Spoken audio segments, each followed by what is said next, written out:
কিছুমান মানুহে মোৰ পৰা বিনিময় লৈ আঁতৰি যাই গৈছে, কিছুমান মানুহ মোৰ পৰা বিনিময় নাপায় মোৰ লগত বেয়া হৈছে।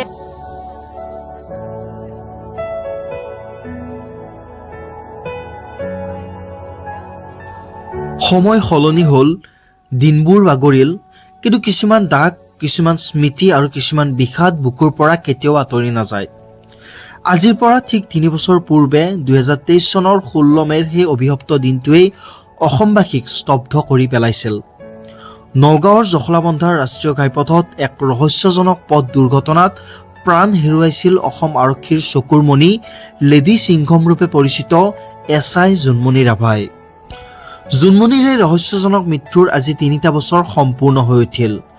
যিগৰাকী জীয়ৰীৰ মৃত্যুত সমগ্ৰ অসম কঁপি উঠিছিল, যাৰ ন্যায়ৰ বাবে ৰাজপথ উত্তাল হৈ পৰিছিল, আজি সেইগৰাকী জোনমণিৰ বৃদ্ধা মাতৃ সুমিত্ৰা ৰাভা সম্পূৰ্ণ অকলশৰীয়া। ন্যায়ৰ আশা এতিয়া মাথো প্ৰতিশ্ৰুতিৰ চকুলো হৈ গৈছে এইগৰাকী দুৰ্ভগীয়া মাতৃৰ চকুৰে। প্ৰথমতে CID আৰু তাৰ পিছত জনতাৰ দাবীৰ মুখত পৰি এই ঘটনাৰ তদন্তৰ দায়িত্ব অৰ্পণ কৰা হৈছিল দেশৰ সৰ্বোচ্চ তদন্তকাৰী সংস্থা CBIৰ হাতত। কিন্তু কি পালে এই দুৰ্ভগীয়া পৰিয়ালে?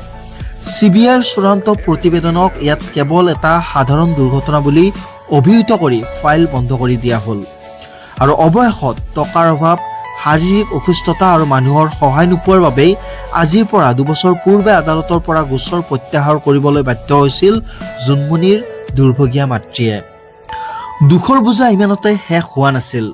ঘৰখনৰ একমাত্ৰ উপাৰ্জনকাৰী জোনমণিৰ মৃত্যুৰ ঠিক 6 মাহৰ পিছতে জ্যেষ্ঠ পুত্ৰ কৰুণ ৰাভায়ো ইহলীলা সম্বৰণ কৰে।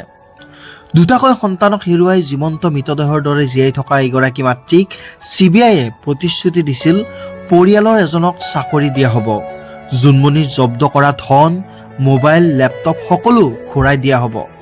কিন্তু নাই, আজি 3 বছৰে পৰিয়ালটোৱে ঘূৰাই নাপালে একো। মাথো অনাদৰ আৰু অৱহেলাৰ মাজত দিন কটাইছে এতিয়া তেওঁলোকে। বেদনাদায়ক কথাটো কি জানেনে?